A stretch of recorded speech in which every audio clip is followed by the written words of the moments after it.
घरों में परमेश्वर की उपस्थिति को बुलाए। प्रार्थना कीजिए कि प्रभु वचन कहता है और मैं विश्वास करता हूँ कि अगर मैं आपके पास आऊँगा तो आप मेरे पास आएंगे। आज मुझे इस आराधना में प्रभु आपके पास आने में मदद कीजिए। हर वो विचार, हर वो सोच जो आपको प्रभु के पास आने से रोकता है, आज से प्रभु के चरणों की बलवाई में लेकर आए और कहें परमेश्वर मुझे अपने पास आने के लिए स्वतंत्र कर।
धन्यवाद करते हैं प्रभु जी, प्रार्थना करते हैं आज की आराधना हम आपको देने वाले बन सके।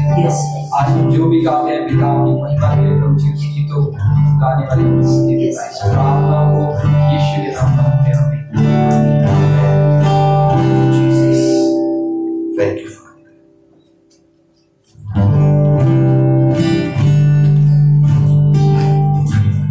परमेश्वर का वचन कहता है आज का दिन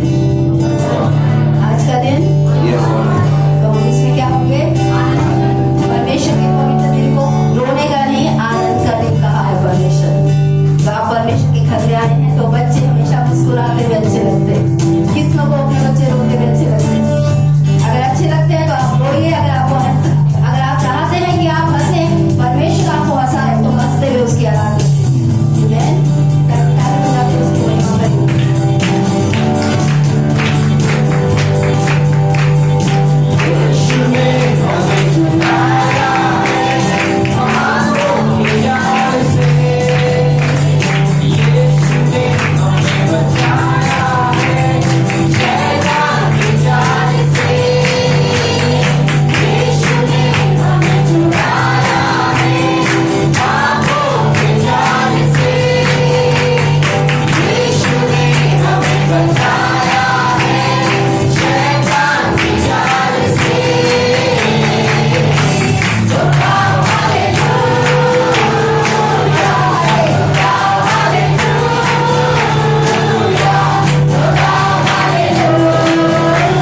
पिता के पापों से छुड़ाने के लिए पिता परमेश्वर आज हमसे सत्य की ओर अगुवाई करने के लिए पिता तेरा धन्यवाद। पापों की कीच से निकाल कर खाने का कमाल दे खाने के लिए पिता परमेश्वर आज हम शरीर को नाम के आत्मा को मांगने के लिए आपका हमारी मन की आंखों को खोलने के लिए हम आपको देख पाए लोग उसके लिए आपका धन्यवाद पिता परमेश्वर। पाप के रास्ते से हटाकर धार्मिकता के मार्ग में अनुग्रह से चलाने के लिए धन्यवाद। आपकी हर एक भलाई का धन्यवाद प्रभु। नाश होने में जीवन को आज अविनाशी जीवन देने के लिए धन्यवाद पिता परमेश्वर। धन्यवाद प्रभु। Thank you.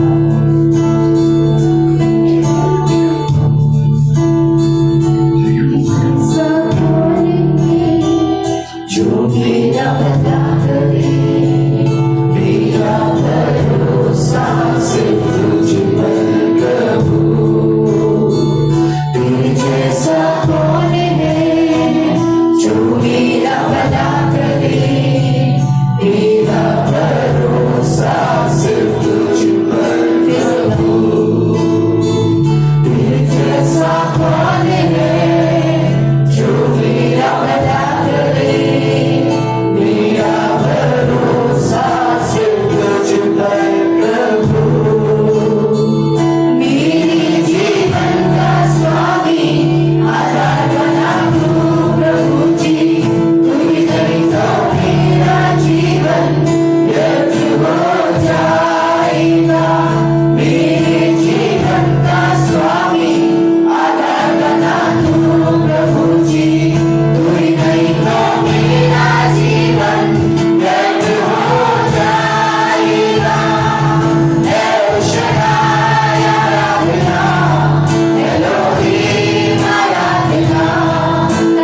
ज्वाला को अंधकार रख रही है, परमेश्वर की रोशनी को मांगे।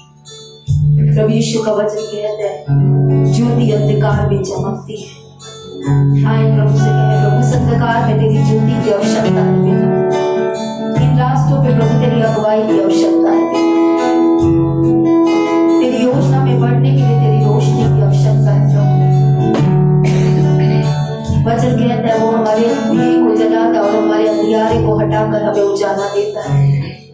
उस परमेश्वर से प्रकाश मांगे जिसके प्रकाश में कुछ भी अंधकार नहीं, क्योंकि उसकी ज्योति में चलने वाले अंधकार में नहीं चलते। वचन कहता है जैसा वो आग ज्योति है, यदि हम उसकी ज्योति में चले तो हमारी सहभागिता उसके पुत्र यीशु मसीह के साथ होती है और उसका लहू हमें सब पापों से शुद्ध करता है। आज हम उसकी ज्योति में चलने का फैसला लें जो हमें हर अंधकार से बाहर लेकर आएगा। उस पर अपना ईमान रखें कि प्रभु तू मेरी महिमा की आशा है प्रभु, और मेरा ईमान सिर्फ तुझ पर है प्रभु, क्योंकि तू ही वो परमेश्वर है जो मुझे अंधकार से ज्योति में लाता है और मेरे मार्गों को मेरे मन से बदलकर अपने मन की तरफ खींचता है। आज परमेश्वर से सहायता मांगे जो बिना उल्हावत देता है, जो कहता है मुझसे प्रार्थना कर तो मैं तेरी सुनूंगा। वो सुनने वाला परमेश्वर है। अपने मन की बातों को उससे कहिए। Thank you, thank you Jesus, thank you.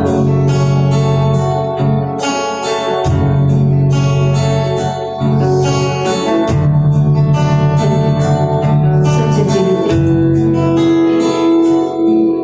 आपका वचन कहता है प्रभु अपना मुंह खोल तो मैं उससे भरूंगा। आज प्रभु हमने अपने मुंह को खोला है आपकी महिमा के लिए पिता। आप भरी उन बातों से जिससे आपको महिमा मिले पिता।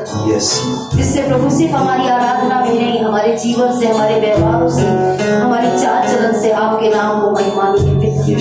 आपका नाम ऊंचा प्रभु हमारे घटने से होने वाला बने पिता परमेश्वर। जैसे यूहन्ना ने कहा ये अच्छा है वो बड़े में घटूं। हाँ प्रभु आज हमारे जीवन से वो बातें घटे जो आज वो आपको ऊंचा कर सके पिता परमेश्वर, आपको महिमा दे सके पिता। ईश्वर पवित्र प्रभु हमारे मन को तैयार कीजिए पिता। आज प्रभु आपका वचन कहता है वो बीज जो अच्छी भूमि पे बोया जाता है वो 30 गुना 60 गुना 100 गुना फल लाता है। आज आए पवित्र आत्मा हम सभी को 30 गुना 60 गुना 100 गुना फल लाने वाली जमीन बनाइए पिता, ताकि आपका वचन जो भी बीज जो विनाशी है हमें जड़ पकड़े प्रभु और हमें फलवंत होने वाला बने। क्योंकि आपने कहा मेरे पिता की महिमा इस बात से होती है कि तुम बहुत फल देगा। आज प्रभु आपकी महिमा के फल प्रभु हमारे जीवनों में, कलीसिया के हर एक व्यक्ति के जीवन में उत्पन्न हो पिता। ईश्वर हम आपसे मदद और सहायता मांगते हैं। धन्यवाद के साथ ये विनती प्रार्थना हमारे यीशु के नाम से मांगते हैं, आमीन। आप सब देर से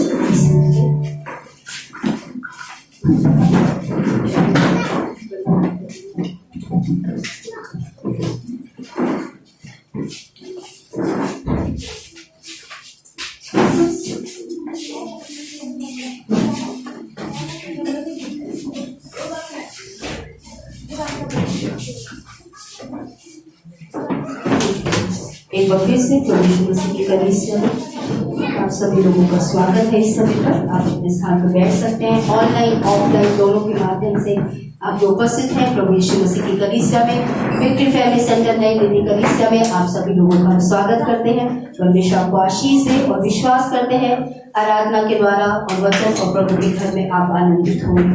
मैं एक सवाल मैं आपसे पूछूंगी, जवाब मुझे नहीं चाहिए। सवाल मेरा है लेकिन जवाब मुझे नहीं देना है। आप और मैं आज यहाँ क्यों आए हैं? आप और मैं आज इस जगह पर क्यों आए हैं? मुझे जवाब नहीं चाहिए। मैं किसी से नहीं पूछूंगी कि आप जवाब नहीं देंगे तो मैं सरमन आगे नहीं बढ़ूंगी। मुझे इस बात का जवाब नहीं चाहिए, लेकिन आपको खुद इस बात का जवाब चाहिए।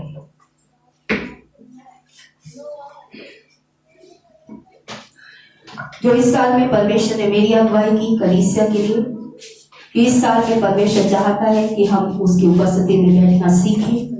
जो हमने मरियम के जीवन से सीखा, उसके बाद हमने सीखा प्रभु यीशु मसीह के साथ में परमेश्वर के साथ एक गहरा रिश्ता बनाने के लिए, जिस जिसके विषय में हम तीसरी बात जो पौलुस के जीवन की थी वो हम आने वाले महीने में शुरू करेंगे। लेकिन प्रभु यीशु मसीह के साथ में परमेश्वर के साथ एक गहरा रिश्ता बनाने के लिए किन बातों का होना जरूरी है वो हमें समझना जरूरी है। लेकिन उसमें जाने से पहले मैं आज सुबह याद कर रही थी, मेरे एक बहुत अच्छे जानकार लोग थे, दोनों पति पत्नी का देहांत हो गया अलग अलग समस्याओं के चलते, और उनका एक ही बच्चा रह गया। और जब क्योंकि वो दोनों जो मेरे जानकार थे पति पत्नी वो तो इस दुनिया में नहीं रहे, तो मैं जो उनके पेरेंट्स थे उनके घर में अफसोस करने के लिए जैसे हम सभी जाते हैं। जब मैं वहां गई तो उसका मतलब जो भी दादा नानी नाना थे वो तो नहीं थे, नानी दादी जो भी थी, जब मैं अफसोस करने के लिए गई तो अफसोस करते करते उस दादी ने या नानी ने जो भी थी उसने मुझसे कहा कि मेरा पोता दोता जो भी है उसके पेरेंट्स उसके लिए 40 लाख रुपए छोड़ के गए और प्रॉपर्टी छोड़ के गए हैं, काफी है। जब मैंने ये बात सुनी मैंने वहां तो कुछ नहीं बोला क्योंकि अफसोस करने गई थी, वहां हमको कुछ बोल नहीं सकती थी। लेकिन जब मैं वापस आई मैं अपने आप से एक सवाल पूछने लगी कि एक बच्चे के लिए क्या महत्वपूर्ण होता है, 40 लाख प्रॉपर्टी या उसके माता पिता? आप क्या सोचते हैं? कितने कहते हैं माता पिता? ज्यादा मेजोरिटी। कितने कहते हैं प्रॉपर्टी? आप में से कोई भी सहमत नहीं है इस बात से कि बच्चे का के जीवन में उसके माता पिता की उपस्थिति या उसके माता पिता का उसके साथ होना उतना महत्वपूर्ण नहीं है जितना पैसा उसके जीवन में होना महत्वपूर्ण है। सहमत है? एग्री करते हैं? लेकिन जब परमेश्वर के साथ हमारा ये रिश्ते की बात आती है, हमारे जुड़ाव की बात होती है, हमारे लिए क्या महत्वपूर्ण है? फिर से कहूंगी, जब परमेश्वर और हमारे रिश्ते की बात आती है तो परमेश्वर अगर हमें कुछ भी ना दे तो क्या सिर्फ उसकी उपस्थिति के साथ हम खुश रहने वाले लोग हैं? अगर है तो उदासी नहीं होनी चाहिए चेहरों पर, क्योंकि मेरा पिता मेरे साथ है। चिंता नहीं होनी चाहिए। क्यों? क्योंकि माँ बाप है तो सब कुछ करेंगे। करेंगे कि नहीं करेंगे? Amen. प्रॉपर्टी ना हो, माँ बाप के बिना प्रॉपर्टी कितने दिन चलेगी? आपकी प्रॉपर्टी कितने दिन चलेंगे? आपके बैंक बैलेंस। परमेश्वर हर एक चीज से ज्यादा महत्वपूर्ण है, हर पैसे से ज्यादा महत्वपूर्ण है, हर आशीष से ज्यादा महत्वपूर्ण है, हर एक चीज से ज्यादा महत्वपूर्ण है। हम सिर हिला के हाँ कहते हैं लेकिन जीवनों से ना कहते हैं। अगर हमारे जीवन में परमेश्वर की उपस्थिति का इतना ही महत्व है तो हमारे जीवन में प्रार्थना का स्थान कितना ज्यादा है वो तय कर देता है। अगर प्रार्थना का समय ही नहीं है तो आप किस बेस पे कह रहे हो और मैं किस बेस पे कहती हूँ कि मेरे लिए परमेश्वर ज्यादा महत्वपूर्ण है आशीषों से? सुबह से शाम तक आशीषों के पीछे भागते हैं, पैसा कमाने के पीछे भागते हैं। उस पैसा कमाने के कारण हम परमेश्वर के साथ भी नहीं बैठते। बाइबल नहीं पढ़ी कोई बात नहीं, पैसा कमाना जरूरी है। प्रार्थना नहीं करी चलेगा, पैसा कमाना जरूरी है। कलीसिया में नहीं आए कोई बात नहीं, पैसा कमाना जरूरी है। अगर सच है ये मेरे और आपके जीवन का तो हम हर वो बात छोड़ेंगे जो हमें परमेश्वर के पास आने से रोकती है। और अगर ये सच नहीं है तो हम हर एक चीज के लिए परमेश्वर को छोड़ेंगे। मैं सोचने लगी, एक समय आया जब एक प्रियजन के पति की मृत्यु हो गई। मैंने उसकी कन्वर्सेशन भी सुनी और उसने कहा मेरा पति मेरे लिए बहुत सा पैसा, बहुत प्रॉपर्टी छोड़ के गया, मरते मरते भी लिखवा गया। मैं सोचने लगी यार किस बात के लिए इतना वो करे, कितने दिन चलेगा ये पैसा? और लिखवा भी दिया, कौन जानता मिलेगा नहीं मिलेगा, मरता था लिखवा दिया, लिख के दे दिया, कम से कम शांति से मर जाए, जरूरी थोड़ी है कि मिले। आज इंसान आशीषों के लिए इतना भूखा है कि व्यक्ति का महत्व और मनुष्य के जीवन में, विश्वासियों के जीवन में परमेश्वर का महत्व सिर्फ नाम मात्र का है। और ये तय करेगा आपका और मेरा समर्पण, जो आज जिस विषय पे मैं आपसे बात करूंगी। एक समय आया, परमेश्वर ने मुझसे एक सवाल पूछा कि तेरे लिए क्या महत्वपूर्ण है। जब मैं ऐसे सवालों का सामना करती हूँ तो मैं परमेश्वर के आगे बैठती हूँ, क्योंकि जीवन के बहुत बारीक सवाल है जिससे आपका और मेरा मुंह धर मुंह होना बहुत जरूरी है। पारिवारिक जीवन में हम सभी के उतार चढ़ाव आते हैं, बच्चों के साथ हो, पति के साथ हो, पत्नी के साथ हो, हर एक के साथ में आते हैं। एक सवाल परमेश्वर ने मुझसे पूछा, तू क्या चाहती थी? इसने तो बोला प्रॉपर्टी छोड़ गया, उसने बोला जमीन जायदाद नहीं किया, तुझे क्या चाहिए, पति या प्रॉपर्टी? मैंने बोला मुझे पति चाहिए। मेरी एक प्रार्थना है परमेश्वर, बहुत सी प्रार्थना तू सुने ना सुन, एक प्रार्थना सुनना, मेरे जीवन की आखिरी सांस तक मेरा पति मेरे साथ होना चाहिए। ये प्रार्थना है मेरी। क्यों? क्योंकि वो साथ है तो मैं हर मुसीबत में खड़ी रह पाऊंगी, क्योंकि वो मेरे साथ चलेगा, वो मेरे साथ रहेगा। प्रॉपर्टी आनी और जानी चीज है, पैसा आना और जाना चीज है। मनुष्य का महत्व उसकी प्रॉपर्टी से, बाइबल कहती है मनुष्य के प्राण का महत्व उसकी प्रॉपर्टी से ज्यादा है, प्रॉपर्टी का महत्व नहीं है। लेकिन सच्चाई ये है, प्रभु को जानने वाले लोग सारा जीवन पैसों के पीछे भागते हैं, आशीषों के पीछे भागते हैं, लोगों के पीछे भागते हैं। लेकिन सच्चाई ये है कि मूसा ने इस बात को समझा। जब लोगों ने बछड़ा बनाया, उसको पूजा, परमेश्वर को क्रोध आया, परमेश्वर ने कहा मैं नाश कर दूंगा, तुझे लेके चलूंगा। उसने तब भी मना किया नहीं। फिर सेटलमेंट करते करते एक समय आया, परमेश्वर ने बोला वायदे के देश में ले चलूंगा। उसने बोला प्रभु साथ कौन जाएगा? तो निर्गमन में परमेश्वर का वचन 34 अध्याय में बोलता है, परमेश्वर ने कहा कि मैं साथ चलूंगा। और मूसा ने कहा अगर तू साथ ना चले तो हमें भी मत ले जाना। परमेश्वर की उपस्थिति के बिना, परमेश्वर को साथ लिए बिना आप जो भी करेंगे आपको वो तो मिल जाएगा, लेकिन आप परमेश्वर को खो देंगे अपने जीवन में। फिर से कहूंगी, आप परमेश्वर को छोड़ के जो भी पाने के लिए मेहनत करेंगे, आगे बढ़ेंगे, आपको वो मिल जाएगा। और मैंने अपने जीवन से देखा है, परमेश्वर हर वो चीज हम देता है जो जिसके लिए हम भूख रखते हैं, और उस चीज को पाकर उसकी व्यर्थता हमें समझाता है कि जिसके लिए तुम जीवन भर पागल होके घूमते रहे वो कितनी बेकार चीज है, और परमेश्वर की उपस्थिति कितनी मूल्यवान है, जिसको हम छोड़कर आज इन चीजों के पीछे भाग रहे हैं। परमेश्वर के साथ हमारा रिश्ता और परमेश्वर की उपस्थिति की भूख एक सही व्यक्ति के जीवन में जब आ जाती है और वो उपस्थिति का महत्व समझ लेता है। उड़ाऊ पुत्र क्यों अपने पिता के पास लौटा? प्रॉपर्टी तो गवा चुका था। पश्चाताप के बारे में यीशु ने ये एग्जाम्पल दिया, आप सब सहमत है ना? क्यों लौटा था? क्योंकि उसको ये पता था कि मैं अपने प्रभु पिता की उपस्थिति में रहकर कम से कम मेरी जरूरत तो पूरी हो जाएगी, मुझे 2 वक्त का खाना मिल जाएगा, जो मेहनत करके वहां नहीं मिल रहा लेकिन यहां मिलेगा। परमेश्वर की उपस्थिति में आपकी हर एक जरूरत की पूर्ति है। पश्चाताप तब मनुष्य में दिखता है जब वो परमेश्वर की ओर लौटता है और ये विश्वास के साथ लौटता है कि उसके घर में मुझे 2 वक्त का खाना तो मिलेगा। आज मैं सूरों का भोजन खाने के लिए विवश हूं। तो परमेश्वर की उपस्थिति का महत्व, यानी परमेश्वर के साथ एक गहरा रिश्ता जब तक आपका और मेरा नहीं होता, तब तक हम इधर उधर भटकते फिरते हैं, इधर उधर की बातों में जाते हैं।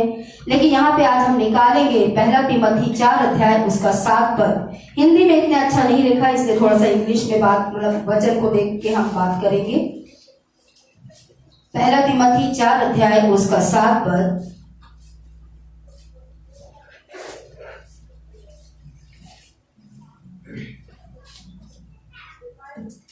हिंदी में मैं पढ़ देती हूँ, लेकिन इसका ट्रांसलेशन यानी अनुवाद उतना अच्छा नहीं है।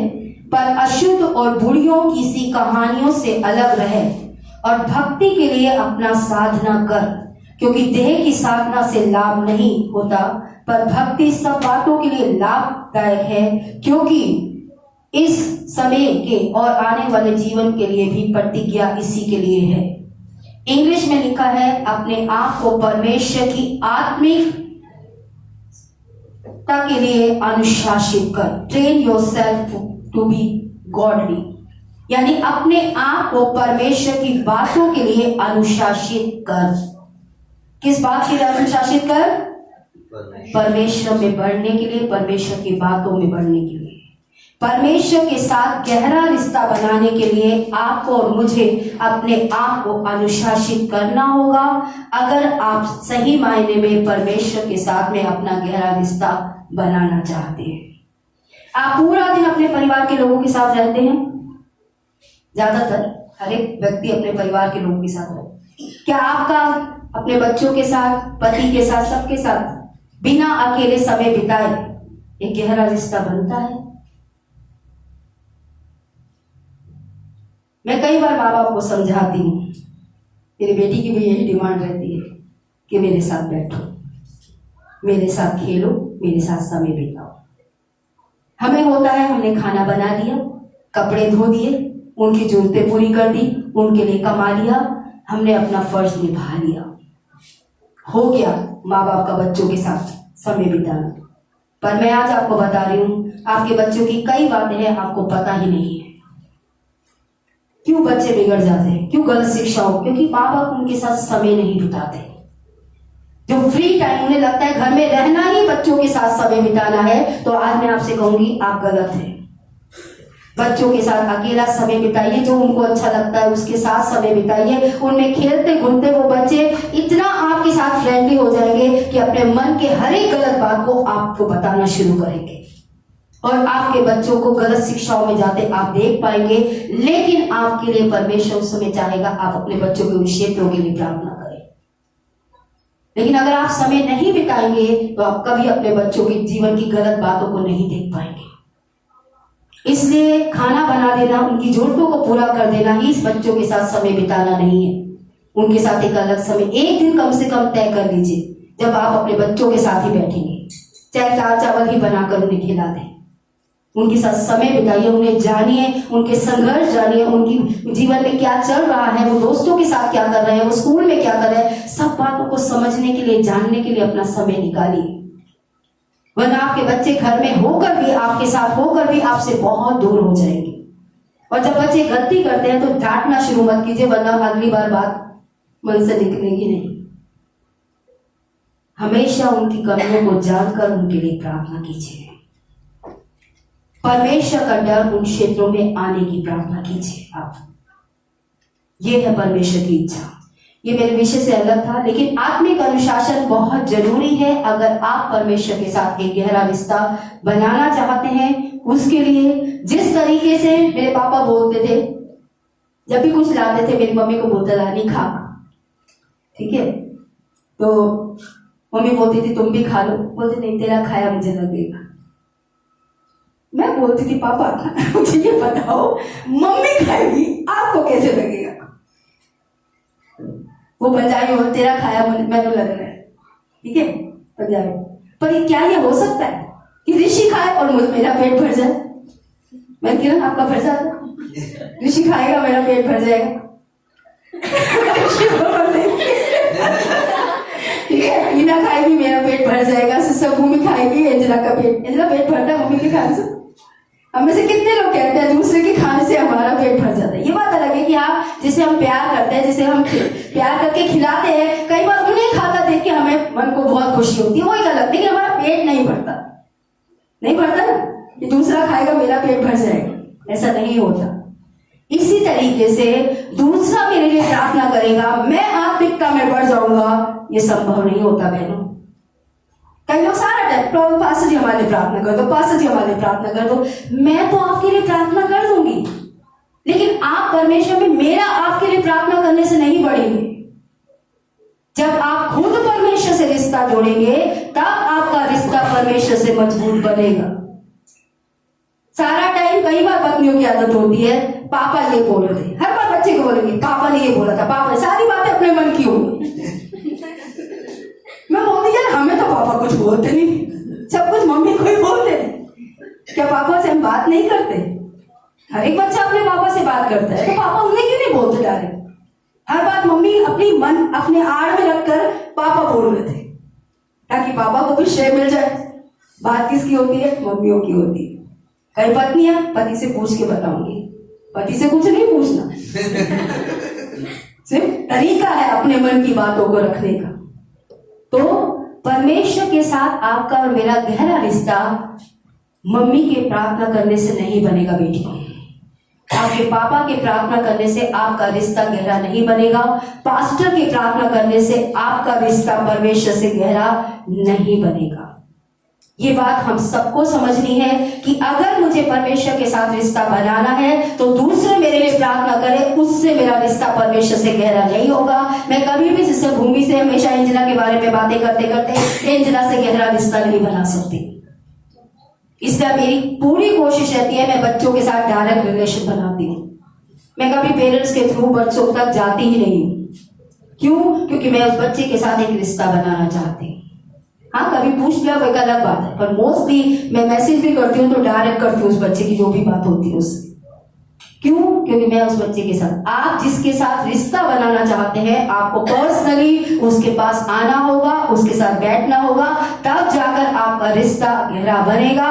दूसरे आपके लिए सारी जिंदगी प्रार्थना करते रहे, उससे आपका रिश्ता परमेश्वर से गहरा नहीं बनेगा। और जिस चीज में आप अच्छा होना चाहते हैं आप उसका अभ्यास भी करते हैं। मैं देखती हूँ आनंद को, कल वो यहाँ पे आया, उसने प्रैक्टिस करी, भारी सा गिटार है, गद्देदार उसका कवर है। जब वो जा रहा था तो माया ने बोला रख दो, कल तो आना ही है हमें। उसने बोला नहीं मैं लेके जाऊंगा। मैंने बोला क्यों, कुछ रह गया? नया गाना मैंने डाल दिया इसलिए। उसने बोला नहीं, कुछ कोर्स ने जो अभी भी सही नहीं बजे। वो वापस उस भारी से गिटार को, हमारे जैसा तो बाइबल भी भारी लगती, ठीक है ना, बाइबल भी हम लेके नहीं चलते, पास से पतली वाली खरीदेंगे, महंगी भी खरीदेंगे, क्यों? भारी है बाइबल। लेकिन वो गिटार इतना मोटा गिटार, उसका गद्देदार कवर, मैं आपको दिखाऊंगी कभी, इतने से भारी को वो वापस लेके जाता है, वापस लेकर आता है। क्यों? क्योंकि वो अभ्यास करना चाहता है। किसी भी चीज में परफेक्शन लाने के लिए, सिद्धता लाने के लिए आपको घंटों उसका अभ्यास करना पड़ता है। मैं सोच रही थी, मेरी बेटी बड़े गर्व से कहती है 5 साल से मैं स्कॉलर बैच ले रही हूँ, इस साल भी उसकी बड़ी कोशिश है। और जब वो आती है लाल टाई, यहाँ पे क्या बोलते हैं, स्टार बैच, ठीक है, घमंड के साथ स्कूल के बच्चे आते हैं। पर मैं सोचती हूँ कि उस बैच को लेने के लिए, उस रेड टाई को लेने के लिए उस बच्चे ने कितनी मेहनत करी होती है। आज जब मैं नेहा को देखती हूँ, ऋषि को देखती हूँ, कलीसिया के और बच्चों को उपलब्धियां प्राप्त करते हुए बड़े बड़े स्थानों पर देखती हूँ, तो मेरे मन में खुशी तो होती है, लेकिन मुझे ये पता है कि कितने आंसुओं के पीछे, कितने संघर्षों के पीछे, कितनी रातें जागने के बाद वो बच्चे उस उपलब्धियों पे जाके बैठे हैं। हमें उपलब्धियां दिखती हैं, उनकी मेहनत नहीं दिखती। जब उन्हें लगता था, नेहा कई बार हमसे बात करती थी जब वो मोहाली में थी, कि मुझसे नहीं होगा। हमें पता है, हमने उसके संघर्षों को समझा है। अभी भी जहां पे वो है, कई बार जब वो तो वो बताती है हमें उपलब्धियां दिखती हैं, लेकिन उस उपलब्धि तक पहुंचने के लिए बहुत मेहनत चाहिए होती है। ऐसे ही परमेश्वर में एक गहरा रिश्ता बनाने के लिए आप ये सोचे, मैं ये सोचूं कि बिना मेहनत के वो गहरा रिश्ता बन जाएगा, तो भाई और बहनों ये संभव नहीं है। हर एक चीज की उपलब्धि की एक कीमत होती है जो आपको और मुझे चुकानी होती है, अगर हम सही में अनुशासित होना चाहते हैं तो। लेकिन जैसे आज हमारी प्रार्थना सभा में परमेश्वर का सोच रही थी, 3 साल में परमेश्वर तूने 3 घंटे का टाइम ले लिया, चौथे साल में क्या चौथा घंटा भी मांगेगा मुझसे? क्योंकि हमने 1 घंटे की प्रार्थना से शुरू किया था लॉकडाउन में। 1 घंटे से परमेश्वर ने कहा 2 घंटे कर दो, हम 2 घंटे की तरफ चल पड़े। परमेश्वर ने इस साल बोला 3 घंटे कर दो। मैंने पूछा प्रभु अगले साल चौथा घंटा भी मांगने वाले हो क्या? क्योंकि 4 घंटे का मतलब 10 बजे तक कोई और तो रहता नहीं है शुरू से आखिर तक, मुझे तो रहना होता है, ध्यान देना होता है, उनके साथ मिलकर प्रार्थना करना होता है, उनकी प्रार्थनाओं में सहमत होना होता है। मैं तो सुबह 6:45 से लेकर 9 बजे तक प्रार्थना में ही रहती हूँ सब लोगों के साथ। परमेश्वर तू 10 बजे तक भी मांगेगा? परमेश्वर मुझे अभी कोई जवाब नहीं दिया, लेकिन मैं पूछ, लेकिन शुरुआत कहां से हुई? शुरुआत हुई एक अनुशासन से। जब मैंने ये चाहा कि मैं भी अनुशासित हो जाऊं और कलीसिया को भी प्रार्थना में अनुशासित कर दूं, इससे शुरुआत की। शुरुआत से अब तक देखती हूं तो बहन किरण और बहन पूनम है जो शुरू से हमारे साथ जुड़े, जब हमने प्रार्थना को शुरू किया, जो अभी तक हमारे साथ चल रहे। बाकी लोग धीरे धीरे जुड़ते चले गए। बहुत निवेदन किया, अभी भी कर रही हूँ कि प्रार्थना में जुड़िए, बढ़िए। मैं किसी को नीचा या ऊंचा नहीं करी, एक बात कर रही हूँ आपके सामने। लेकिन अब क्या है, शुरू से हमारा ये नहीं था, हम 6:45 बजे नहीं उठते थे, पास तो फिर भी कभी कभी उठ जाते थे, मैं तो बिल्कुल नहीं उठती थी। लेकिन एक अनुशासन हमारे जीवन में आया, जो हमने अनुशासित किया अपने प्रार्थना के जीवन को। और 5:45 बजे से अब हम उठते हैं, जब से समाया प्रार्थना लेते हैं उस समय मैं उठ जाती हूँ। पास्टर मुझे चाय पानी जो भी देना होता देते हैं, मैं पीती हूँ। और उस बीच में जब तक वो 15 मिनट लेते हैं, मैं अपने मन को परमेश्वर की अगुवाई में लाते हुए अपने मन को आराधना और प्रार्थना के लिए तैयार करती हूँ कि परमेश्वर मेरी अगुवाई कर। और हम प्रार्थना में जुड़ते हैं। उसके बाद दिनचर्या चलती है और प्रार्थना, वचन, आराधना, ये सारी चीजें धीरे धीरे हमारे जीवन में जुड़ती चली गई। लेकिन एक समय आया जब ये अनुशासन हमने शुरू किया। कोई भी चीज बिना अनुशासन के, यानी अपने आप को अनुशासित किए हुए, अपने आप को डिसिप्लिन किए हुए आप और मैं नहीं कर सकते।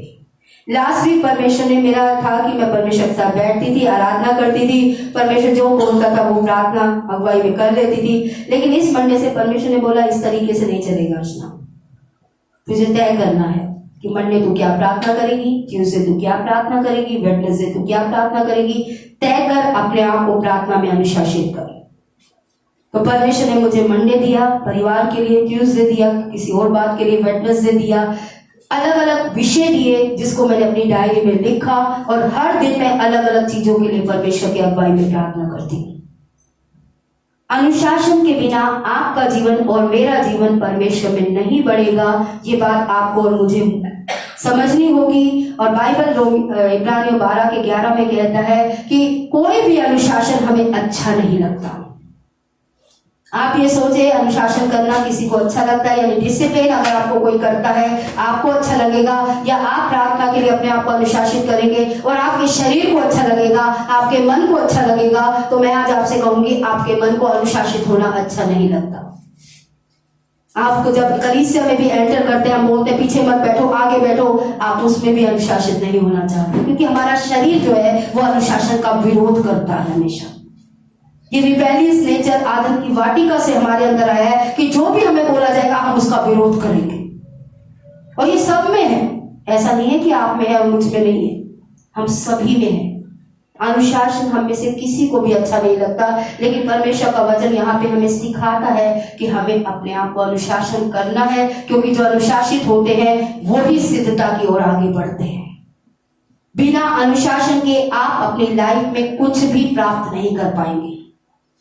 ये बात आपको और मुझे समझनी है और अनुशासन के लिए बहुत जरूरी है। आइए फिलिपियों 2 उसका 12 और 13 वचन देखेंगे। क्यों हमें अनुशासित होना है अपने जीवन के अंदर, अपने प्रार्थना के जीवन के अंदर, या अपने वचन के जीवन के अंदर, अपने आराधना के जीवन के अंदर, वो हमें समझना जरूरी है।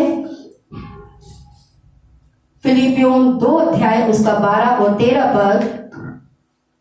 फिलिपियों 2:12 सो हे मेरे प्रियो, जिस प्रकार तुम सदा से आज्ञा मानते आए हो, वैसे ही अब भी न केवल मेरे साथ रहते हुए, पर विशेष करके अब मेरे दूर रहने पर भी डरते और कांपते हुए अपने अपने उद्धार का कार्य पूरा करते जाओ। यहाँ पे लिखा है डरते और कांपते हुए अपने उद्धार के कार्य को पूरा करते चले जाओ। ठीक है, उद्धार हम सभी को प्रभु की तरफ से मुफ्त में मिला है। और उद्धार एक बहुत बड़ा क्षेत्र है जिसे हम सीमित करके नहीं समझ सकते। हमारे नोट्स में भी हम पढ़ाते हैं उद्धार एक संतरे की तरीके से है संतरा एक ही, लेकिन उसकी अलग अलग फांके हैं, स्लाइस जिसे कहते हैं।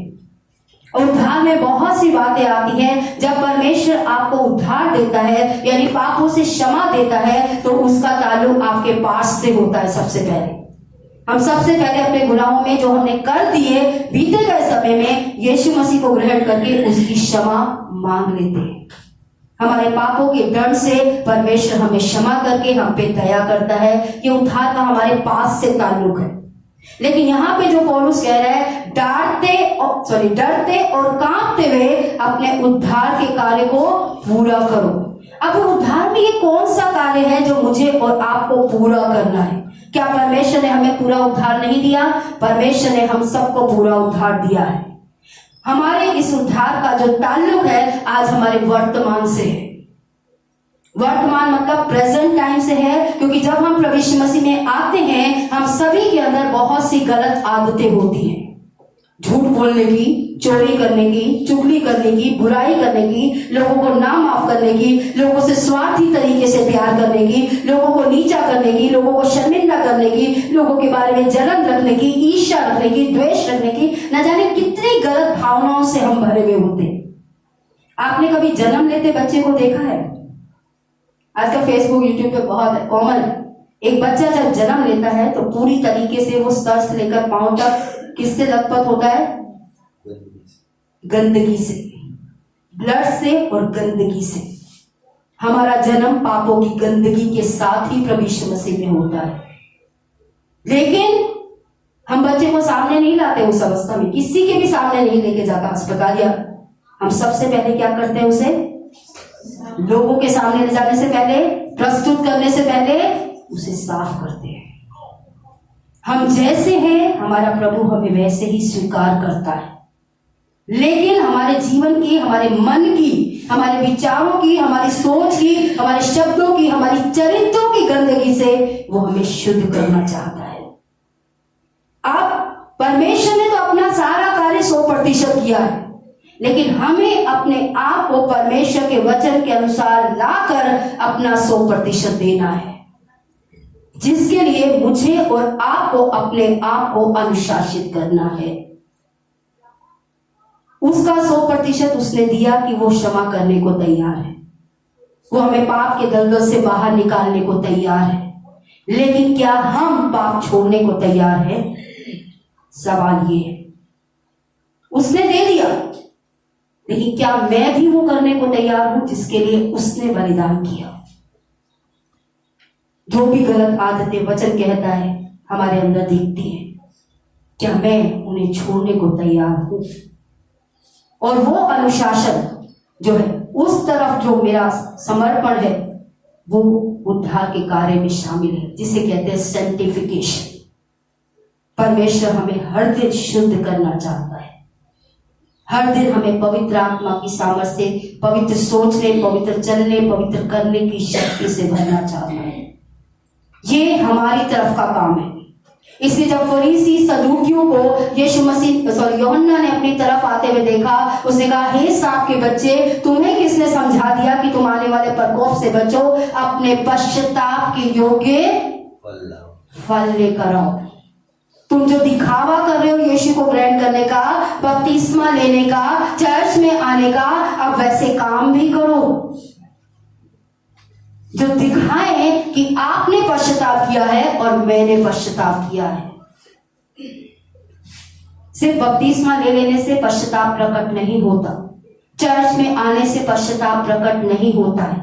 इस पाप के जीवन को छोड़ने के लिए हमें अपने आप को अनुशासित करना होता है, जो हम प्रभु की उपस्थिति में ही कर सकते हैं। कोई भी व्यक्ति पाप से बाहर खुद अपनी शक्ति से नहीं आ सकता। ये बात मैं आपको स्पष्ट कहूंगी। इच्छा हम में है, लेकिन कार्य हमसे बंद नहीं पड़ते। हम नहीं चाहते, आप नहीं चाहते आप मेरे बारे में बुरा सोचो, मैं नहीं चाहती मैं आपके बारे में, पर ये क्या संभव होता है? सच के सामने खड़े हुए नहीं होता। लेकिन ये कहां होता है? परमेश्वर की उपस्थिति में, जहां परमेश्वर कहता है ये गलत है, ये मत करो। अपने अंगों के बारे में गलत सोचना गलत है, अपने विश्वासियों के बारे में गलत सोचना गलत है। ये एहसास उसकी उपस्थिति लेकर आती है। परमेश्वर के साथ गहरा रिश्ता बनाने के लिए बहुत जरूरी है कि आप और मैं इस बात को समझें कि यीशु मसीह ने कहा, जब तक तुम्हारी धार्मिकता फरीसी और सदूकियों से ऊपर नहीं जाएगी, तुम परमेश्वर के राज्य में नहीं आ सकते। वो दिखावा करते हैं, तुम्हें दिखावा नहीं करना है। अगर हमें परमेश्वर के साथ रिश्ते में मजबूती पकड़नी है, गहराई पकड़नी है, तो अनुशासन बहुत जरूरी है अपने जीवन का, अपने जीवन की बातों का, ताकि हम जिन भले कामों के लिए रचे गए हैं परमेश्वर की इच्छा में उन्हें कर पाए।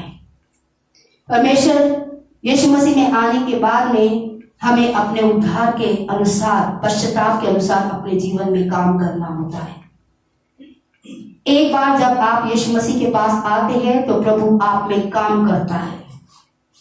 दो तरीके से काम करता है, लेकिन पहले तरीके की बात करेंगे। परमेश्वर आप सभी के मन में काम करता है। सबसे पहले किस तरीके से आप में इच्छा डालता है। किस बात की इच्छा? प्रार्थना करने की इच्छा। यीशु मसीह को जानने से पहले आपके अंदर कोई प्रार्थना करने की इच्छा नहीं थी, लेकिन जैसे ही आप प्रभु यीशु मसीह को ग्रहण करते हैं, पश्चाताप करके उसको अपना जीवन देते हैं, परमेश्वर आपके अंदर प्रार्थना करने की इच्छा डालता है, वचन पढ़ने की इच्छा डालता है। विदाउट गॉड विल, और परमेश्वर के बिना आप ये इच्छा पूरी कर भी नहीं पाएंगे। इच्छा वो डालता है और उसी की सहायता से आप इस इच्छा को पूरा कर पाते हैं। उपवास करने की इच्छा आप में डालता है। वो एक अलग बात है कि आप और मैं करें या ना करें। बहुत लोग कहते हैं हम उपवास करना चाहते हैं, हम उपवास करना चाहते हैं। कितने लोग कहते हैं हाँ आपके मन में उपवास करने की इच्छा होती है कि आप उपवास करें यानी फास्टिंग करें? बहुत लोग मुझे कहते हुए सुनने को मिलते हैं। ये प्रार्थना करना और उपवास करके प्रार्थना करना परमेश्वर आपके मन में डालता है। हम सभी के मन में इच्छा होती है, हम कितना करते हैं वो मैं बात नहीं कर रही, वो हम आगे बात करेंगे। आज आप यहाँ आए हैं, ये प्रत्युत्तर है वो 6 दिन के काम करके 7वें दिन का विश्राम करने का। इसलिए मेरा पहला सवाल आपसे था कि आज आप यहाँ क्यों आए। यहाँ आने की इच्छा भी परमेश्वर ने आप में डाली है कि आप उसके घर का आदर करें, 6 दिन काम करें और 7वें दिन विश्राम करके उसकी इच्छा का पालन करें। ये सारी इच्छाएं बिना परमेश्वर के आपके और मेरे अंदर ऐसी इच्छाएं नहीं आती। जब कोई यीशु को जानता है तब परमेश्वर उसके अंदर उस परमेश्वर से जुड़ने की, परमेश्वर के वचन को पढ़ने की ये सारी इच्छाएं उसमें डालता है। प्रार्थना करना, बाइबल पढ़ना, ये सब इच्छाएं आपको परमेश्वर की ओर से दी गई हैं और प्रतिदिन ये इच्छाएं आपके मन पे दस्तक तो देती ही है। यानी कि आपके अंदर एक बार पूरे दिन में ये विचार जरूर आता है कि मैं बाइबल पढ़ लूं, मैं प्रार्थना कर लूं, मैं परमेश्वर से बात कर लूं।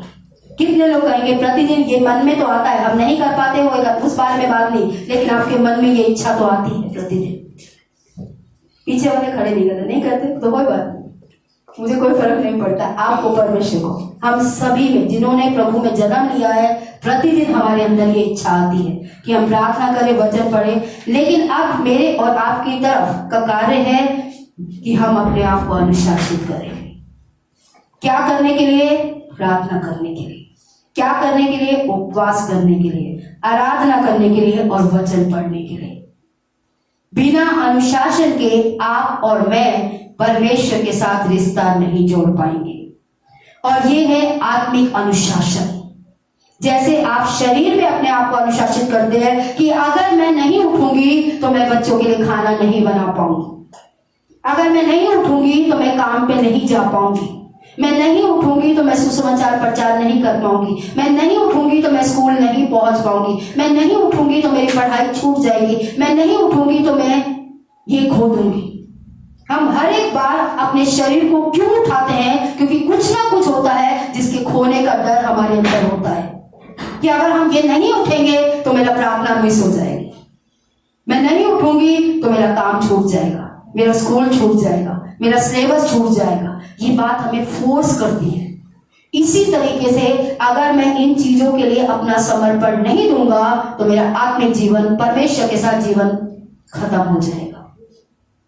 अगर आप प्रार्थना नहीं करेंगे, प्रार्थना में अपने आप को अनुशासित नहीं करते, वचन में अनुशासित नहीं करते, संगति में यानी परमेश्वर के वचन की संगति में, आराधना में समय नहीं बिताते हैं, तो आपका और मेरा आत्मिक जीवन खत्म होता चला जाता है। आत्मिक जीवन, परमेश्वर के साथ आपका जीवन। क्यों परमेश्वर से शुरू करना है या ये बातों को करना है? क्योंकि आत्मिक जीवन जो प्रार्थना का है वो बहुत ही ज्यादा महत्वपूर्ण है, क्योंकि प्रार्थना का मतलब है परमेश्वर की उपस्थिति। अगर आपके जीवन में परमेश्वर की उपस्थिति का महत्व नहीं है तो आप प्रार्थना नहीं करेंगे। जैसे मैंने शुरू में सवाल क्या किया आपसे, 40 लाख, प्रॉपर्टी या माता पिता, दोनों में से एक चुनाव। आपने कहा माता पिता, कहा सहमत थे मुझसे। लेकिन अब प्रतिदिन ये सवाल है, नौकरी, पढ़ाई, रिश्ते, नाते, परमेश्वर की उपस्थिति, प्रार्थना का समय। हमने ज्ञान से कहा प्रॉपर्टी, नहीं माता पिता। लेकिन हमारी व्यवहारिकता दिखाती है कि हमें प्रॉपर्टी चाहिए, क्योंकि प्रार्थना का समय नहीं है। इसका मतलब परमेश्वर की उपस्थिति आपकी और मेरे जीवन में नहीं है। चर्च हमारे लिए प्रार्थना कर रहे हैं, हम पे करते हैं, पैसे दे के काम करवाते हैं, दान दे के काम करवाते हैं। याद रखिए, ये धर्म नहीं है, ये रिश्ता है। यीशु मसीह ने क्रूस पर इस रिश्ते की कीमत चुकाई है। धर्म की कीमत चुकाने वो नहीं आया, वो आपसे रिश्ता रखने के लिए इस दुनिया में आया। वो आप में से हर एक के साथ रिश्ता रखना चाहता है, और ये अनुशासन के बिना संभव नहीं है। अगर आपको और मुझे गहरा रिश्ता परमेश्वर के साथ बनाना है तो प्रार्थना से ही शुरू करना होगा। कितना समय आप प्रार्थना में बिताते हैं? एक यूएसए में सर्वे किया गया कि विश्वासी एवरेज क्रिश्चियन कितना समय बिताता है प्रार्थना में, और उस सर्वे ने बताया 5 मिनट से भी कम। फिर सर्वे किया गया जी पास्टर कितना समय बिताते हैं, चलो उनका भी सर्वे कर लेते हैं कि वो कितना समय औसतन एवरेज पास्टर कितना समय प्रार्थना में बिताता है। तो सर्वे का रिजल्ट आया, आप क्या सोचते हो कितना होगा?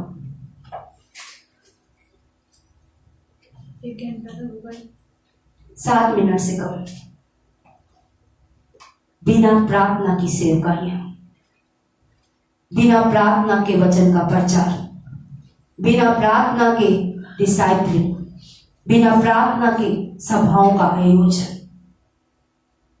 इसीलिए चाहे आज अमेरिका जैसे देश पूरे क्रिश्चियन देश कहलाने के बावजूद मसीहत सिर्फ मुखौटा है वहां पे, शैलो क्रिश्चियनिटी जिसे कहते हैं।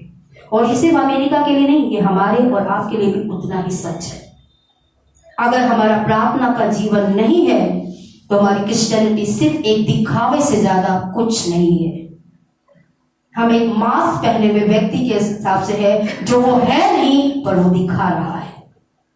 मुखौटा होता क्या कि आप जो है नहीं वो आप दिखाते, चाहे आप अच्छा मुखौटा पहने चाहे आप बुरा मुखौटा पहने, आप वो होते नहीं है जो आप दिखाते। तो ये बहुत जरूरी है। कितनी ऊपरी और दिखावे से भरी है।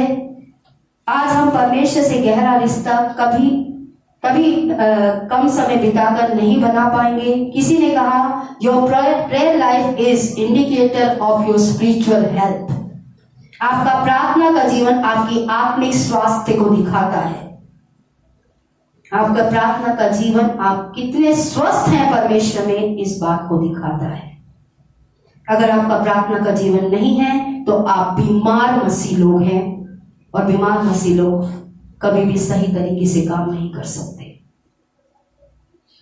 स्वस्थ मसीह जीवन परमेश्वर हमें देना चाहता है, लेकिन ये हमारे हिस्से का।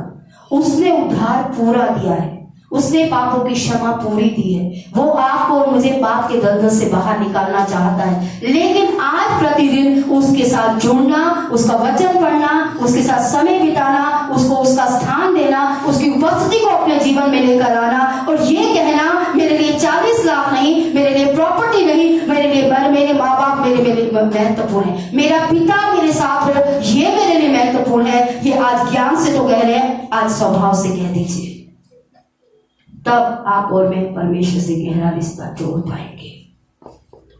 साथ ही साथ में आज कई लोग प्रार्थना करते हैं। मैं कई प्रार्थना में आपको अनुशासित करूंगी। आज भी सारे प्रार्थना करने वाले मुझसे मिलके जाएंगे। तो मॉर्निंग में मैंने आपसे कहा था, प्रार्थना में लोग कहते हैं परमेश्वर हमें नम्र बना।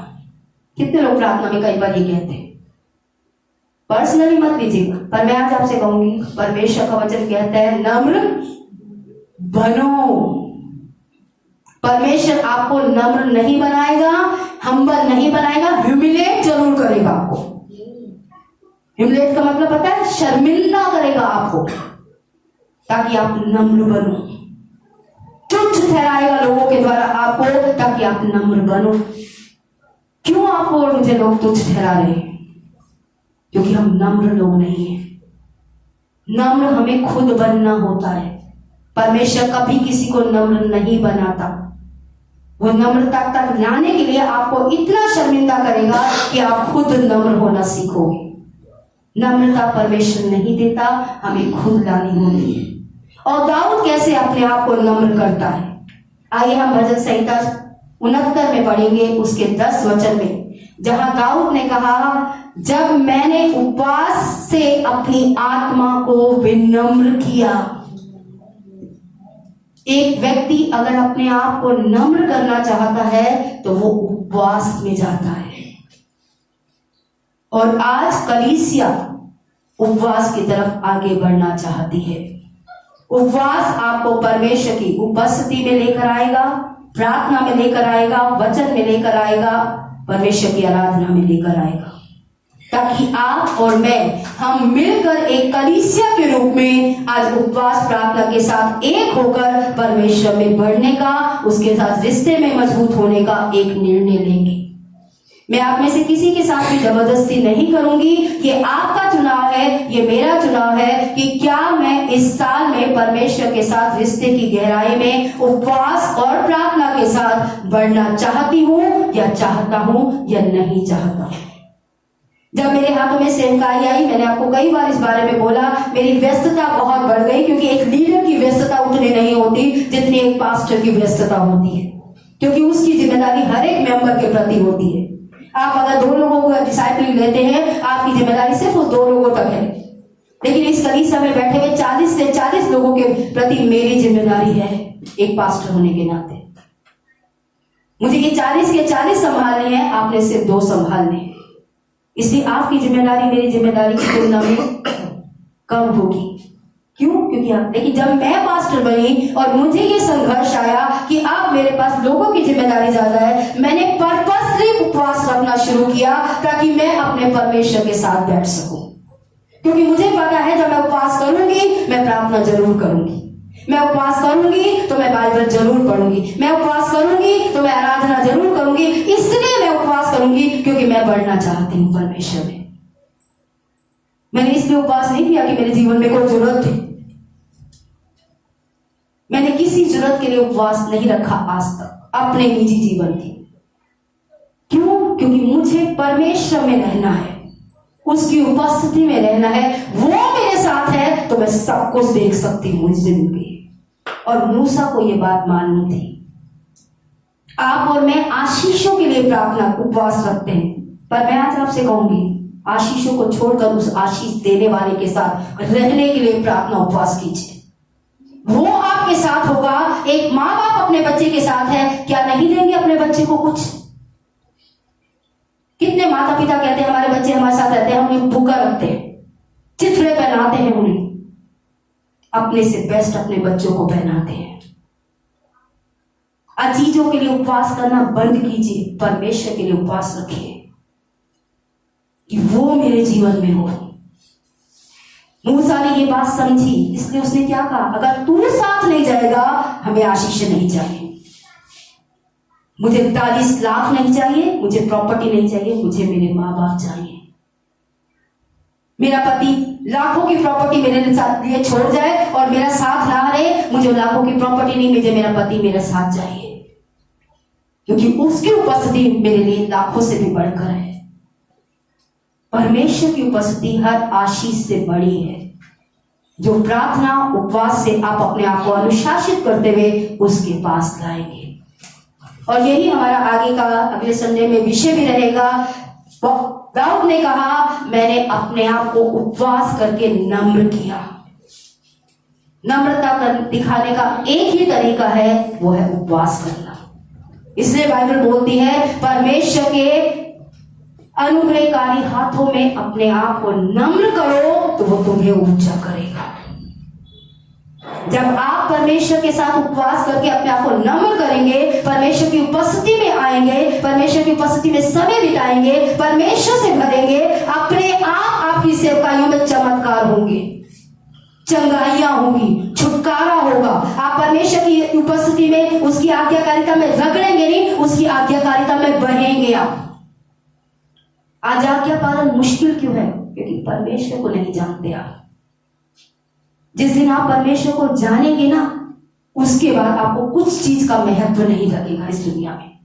ना बेटी इतनी कीमती लगेगी, ना जवाई इतनी कीमती लगेगी आपको। क्यों? क्योंकि उसकी उपस्थिति वो देती है जो इस संसार की कोई चीज आपको नहीं दे सकती। लेकिन आज हम संसार के पीछे भागते हैं, इसलिए परमेश्वर का वचन कहता है इससे क्या लाभ कि आप सब कुछ पा लें लेकिन परमेश्वर को ही खो दें। उसको खो के आप कुछ भी प्राप्त नहीं कर पाएंगे। इसलिए यीशु ने कहा मुझसे अलग होकर तुम कुछ नहीं कर पाओगे।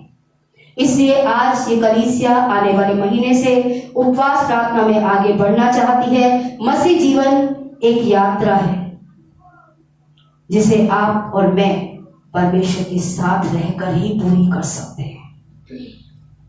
परमेश्वर को नहीं जानते थे, परमेश्वर के बारे में समझ नहीं थी, तब तक अलग बात थी। लेकिन अब जब परमेश्वर को आपने जाना है, क्या आप चाहते हैं परमेश्वर की इच्छा मेरे जीवन में पूरी हो? कितने लोग कहते हैं मैं चाहता हूं परमेश्वर की इच्छा मेरे जीवन में पूरी हो।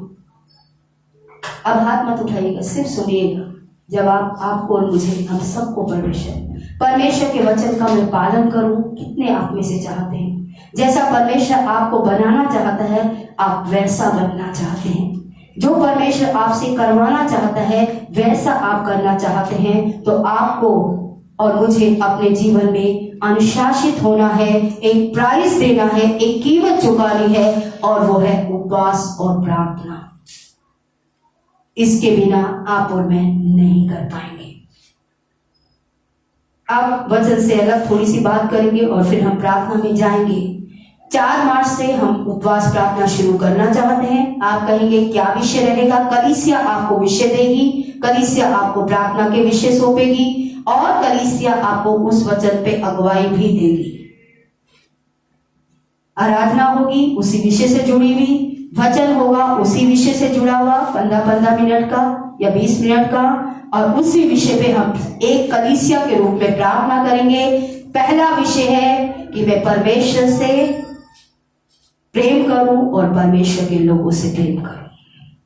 यह है हमारा पहला उपवास प्रार्थना का विषय। प्रार्थना का विषय बेटी की शादी, बेटे की शादी, बेटी का कैरियर, बेटे का कैरियर, नौकरी, फाइनेंस, ये सब चीजें नहीं होंगी। मैं आपसे पहले से बोल रही हूं, धीरे धीरे वो सारे भी आएंगे, लेकिन प्राथमिकता जब हम सही करेंगे तब। प्रभु का वचन कहता है पहली आज्ञा क्या है? तो अपने परमेश्वर से सारे मन, सारी बुद्धि, पूरी शक्ति, पूरे बल से प्रेम कर, और अपने पड़ोसी से अपने समान प्रेम कर। यही हमारी प्रार्थना उपवास का पहला विषय रहेगा जो हम 4 मार्च को शुरू करेंगे। अब सवाल है कि कौन सा समय रखा जाए, कौन सा वो रखा जाए। कई लोग कह रहे हैं पास्टर जी दूसरा शनिवार रखते तो हमारे लिए अच्छा होता। मैं आज आपके ऊपर छोड़ती हूं कि आप 4 तारीख को ऑनलाइन रखना चाहते हैं या ऑफलाइन रखना चाहते हैं। महीने में एक बार ऑफलाइन होगा, ये पक्का है। ऑनलाइन रखना है तो कौन से समय पे रखना चाहते हैं वो भी आप, मैं इस हफ्ते में पूरे हफ्ते आप में से हर एक को फोन करूंगी। मेरा पहला सवाल होगा क्या आप उपवास प्रार्थना में शामिल होना चाहते हैं, हाँ या नहीं।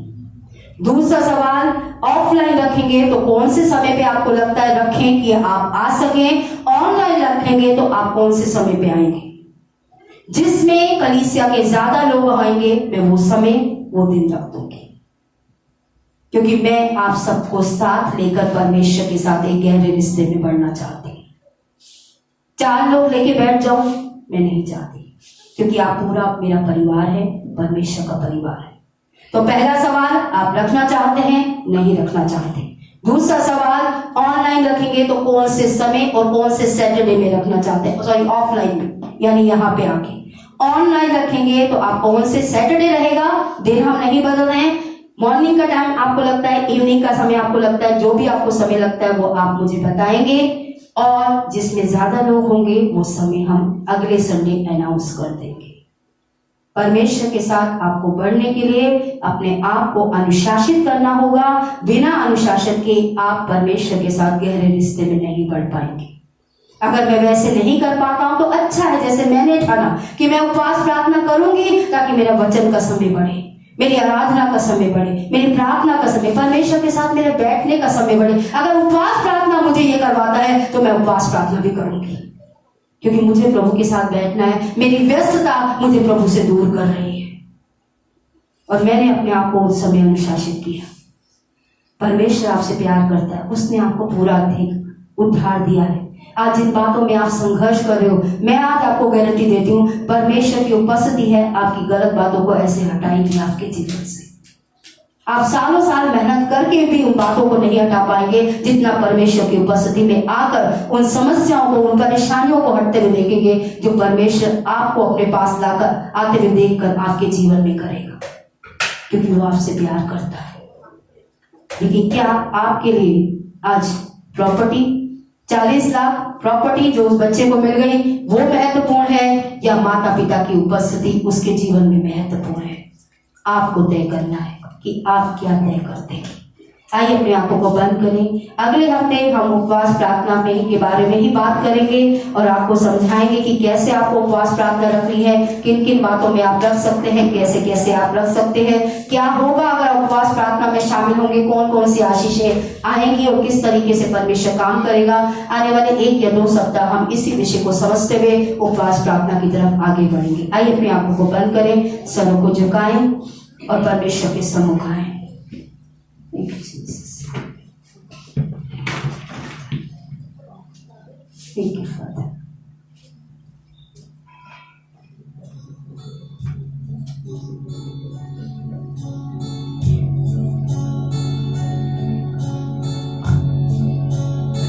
Thank you, Father. इससे पहले कि मैं आपसे ये सवाल करूं कि क्या आप परमेश्वर की उपस्थिति में आने के लिए, परमेश्वर के साथ एक गहरा रिश्ता रखने के लिए आज उपवास और प्रार्थना में अपने समर्पण को देना चाहते हैं? मनुष्य का सवाल आने से पहले, एक पास्टर का सवाल आने से पहले आप अपने आप को जवाब दीजिए कि आज आपके लिए,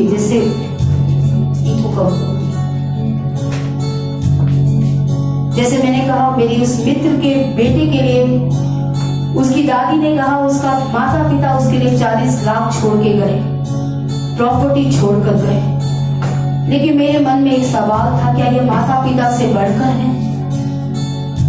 आज इन आशीषों को हम प्रार्थनाओं से प्राप्त तो करते चले जा रहे हैं, क्या वो आज परमेश्वर की उपस्थिति से बढ़कर है मेरे और आपके जीवन में? आज मूसा ने कहा, प्रभु कौन जाएगा हमारे साथ?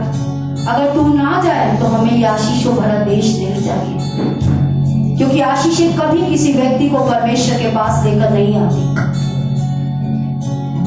परमेश्वर के पास आने का चुनाव, उसकी उपस्थिति का चुनाव आप और मैं खुद करते हैं। आज परमेश्वर चाहता है मैं उपवास और प्रार्थना के साथ अपने रिश्ते को परमेश्वर में मजबूत करूं। आप अपने जीवन को अनुशासित करके प्रार्थना में, वचन में परमेश्वर की तरफ अपने मन को, अपने रिश्ते को गहरा करें। उसकी उपस्थिति आपको वो सब देगी जो एक माँ बाप अपने बच्चे को देते हैं। आपके जीवन में कोई घटी कमी नहीं रहेगी, आपको मांगना नहीं पड़ेगा, क्योंकि आप अपने आप को परमेश्वर के आगे दीन करने का चुनाव करेंगे। आपके लिए आज्ञा पालन एक बहाव होगा, आप अपने आप उस आज्ञाओं में बहेंगे जो परमेश्वर आपसे चाहता है, क्योंकि आप उससे रिश्ते में मजबूत हैं। लेकिन उपवास प्रार्थना करना या ना करना आपका और मेरा चुनाव है। आइए अपनी बातों के लिए अपने आप को डिसिप्लिन करने का चुनाव करें आज, और परमेश्वर के साथ बैठने का चुनाव करें।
चरणों में ही रहूंगा मेरे प्यारे यीशुए तू जो कहती मैं करूंगा तेरी राहों पर मैं चलूंगा तेरे चरणों में ही रहूंगा मेरे प्यारे यीशुए आराधना यीशु तुझे सारी आराधना यीशु तुझे अपने आप को समर्पण करते हुए आराधना यीशु तुझे सारी आराधना यीशु तुझे राहों को अंधेरों ने जलती राहों में प्रभु मुझको ले चले मुझे डर ही नहीं है फिरौन की सेना जब मेरे पीछे हो खड़ी है बचाता यीशु मुझको डर ही नहीं है राहों को अंधेरों ने जब घेरा हो प्रभु मुझको ले चले मुझे डर ही नहीं है फिरौन की सेना जब मेरे पीछे हो पड़ी है बचाता यीशु मुझको डर ही नहीं है आराधना यीशु तुझे सारी आराधना यीशु तुझे आराधना यीशु तुझे सारी आराधना यीशु तुझे तुझो के लिए मैं करूंगा तेरी राहों पर मैं चलूंगा तेरे चरणों में ही रहूंगा मेरे प्यारे यीशुए तुझो के लिए मैं करूंगा तेरी राहों पर मैं चलूंगा तेरे चरणों में ही रहूंगा मेरे प्यारे यीशुए let us come into the presence of the Lord. आइए परमेश्वर के पास आएं। Let us say, Lord, I need you, Lord. ये कहे प्रभु आज मुझे अपने जीवन की हर एक समस्या के बीच में हर एक उतार चढ़ाव के बीच में तेरी उपस्थिति की आवश्यकता To है discipline myself, I need you, Lord. आज अपने आप को अनुशासित करने के लिए आपकी भक्ति के लिए आपकी इच्छा में चलने के लिए अपने आप को अनुशासित To करने के लिए discipline my prayer life, I मुझे need अपनी you, Lord. प्रार्थना के जीवन को अनुशासित करने के लिए आपकी आवश्यकता है प्रभु जी And every time we say, Lord, I need you, let us stand in the presence of Lord. Let us lift up our hands. आइए जब अब हम ये कहते हैं प्रभु हमें आपकी आवश्यकता है अपने हाथों को उठाकर अपने स्थानों पे खड़े होकर अपने समर्पण को प्रभु के सबूत लेकर आए And say, Lord, I need you for my prayer life discipline. आज अपने प्रार्थना के जीवन को अनुशासित करने के लिए प्रभु मुझे आपकी जरूरत है आप परमेश्वर से I need you to discipline my word life. आज मैं अपने वचन के जीवन को अनुशासित रखने के लिए प्रभु के आपके वचन में समय दूं इसलिए मुझे आपकी आवश्यकता है पिता I need you to discipline my thought life, Lord. आज अपने विचारों को प्रभु गलत बातों में जाने से रोक सकूं इसके लिए मुझे आपकी आवश्यकता है प्रभु जी I want to discipline my speaking life, Lord. आज मैं अपने बोलने के जीवन को गलत बातों को बोलने के जीवन को अनुशासित करना चाहता हूँ प्रभु जी Every area today God is speaking to our lives. हर वो जीवन का क्षेत्र जहाँ हम अपने आप को अनुशासित करना चाहते हैं और परमेश्वर आपसे कह रहा है कि आपको अनुशासित होने की आवश्यकता है Let us lift up our hands. आइए उस क्षेत्र को परमेश्वर के हाथों में अपने हाथों को उठाकर सौंपे Cry out to Him, Lord. आप परमेश्वर के आगे पुकारे प्रभु को Without you, I cannot कि discipline प्रभु this मैं area. तेरे बिना कुछ नहीं कर पाऊंगा पिता परमेश्वर I need you, Lord. मुझे अपने जीवन को अनुशासित करने के लिए आपके साथ उपस्थिति में समय बिताने के लिए आपकी सहायता चाहिए पिता God is giving you desire to discipline. आपको परमेश्वर इच्छा दे रहा है कि आप अपने आप को अनुशासित करें अपने जीवन में In the area of fasting prayer, say, उपवास Lord, प्रार्थना के help me. द्वारा अपने आप को अनुशासित करने का मौका परमेश्वर आपको और मुझे आज दे रहा है Say, Lord, help me to fast and pray. आज परमेश्वर से मदद मांगे प्रभु उपवास रखने में मेरी मदद कर Help me to exercise spiritual discipline. आज आत्मिक जीवन में अपने आप को व्यायाम करने में अभ्यास करने में प्रभु स्वस्थ रखने में मेरी मदद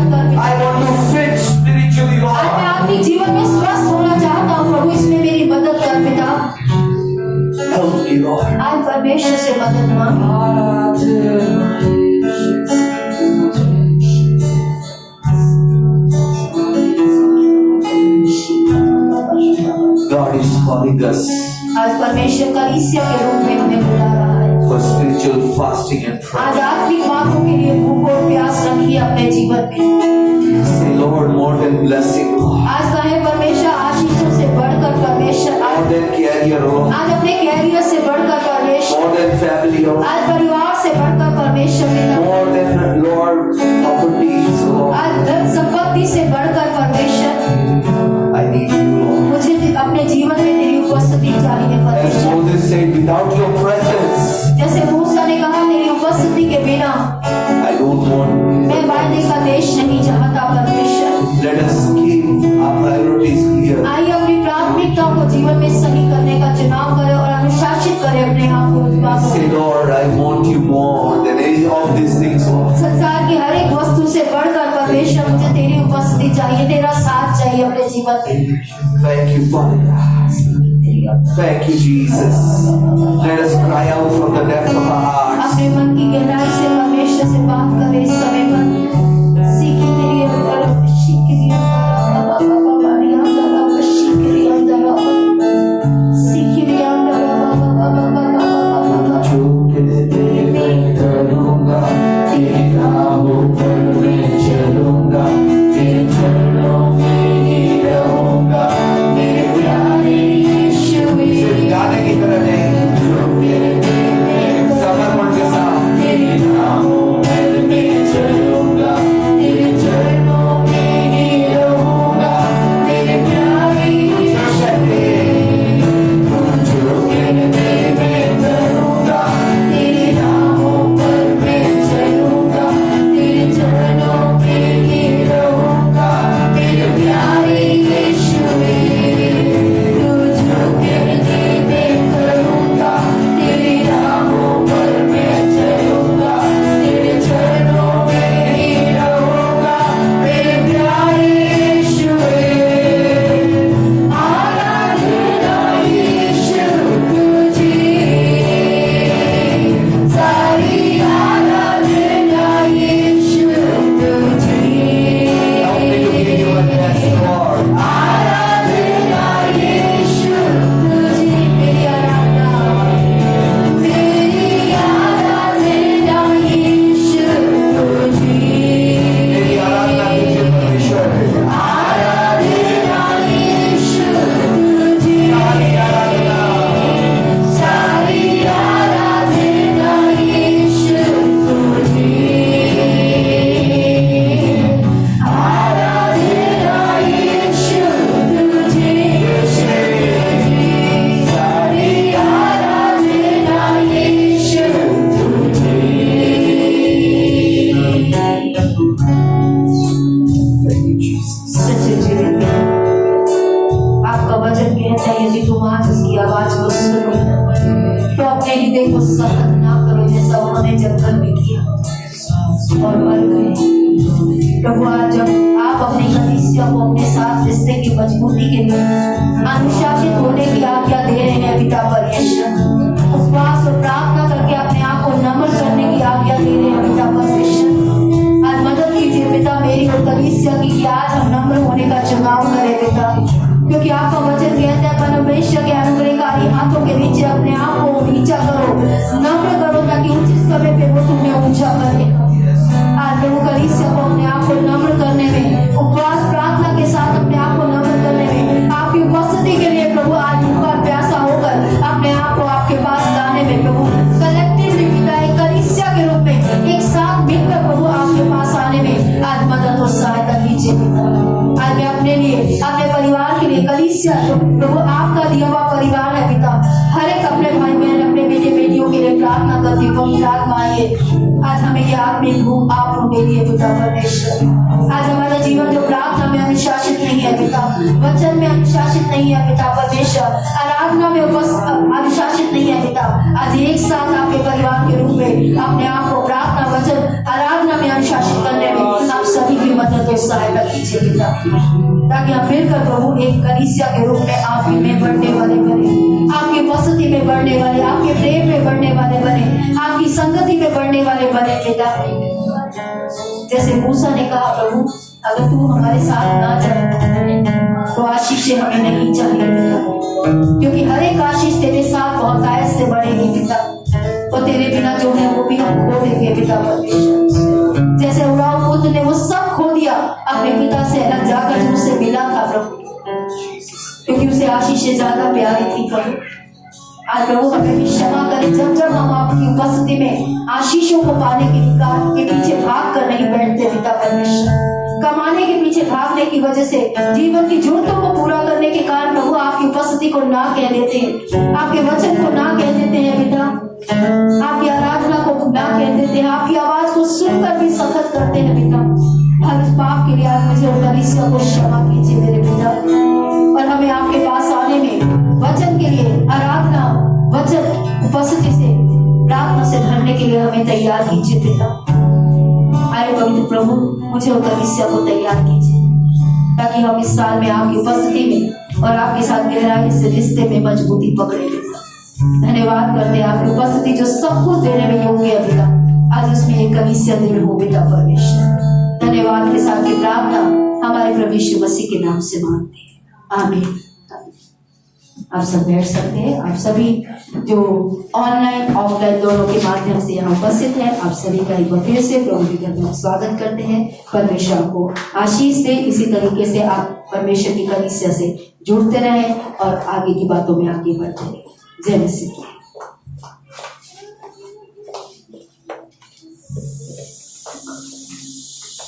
आइए समय कलीसिया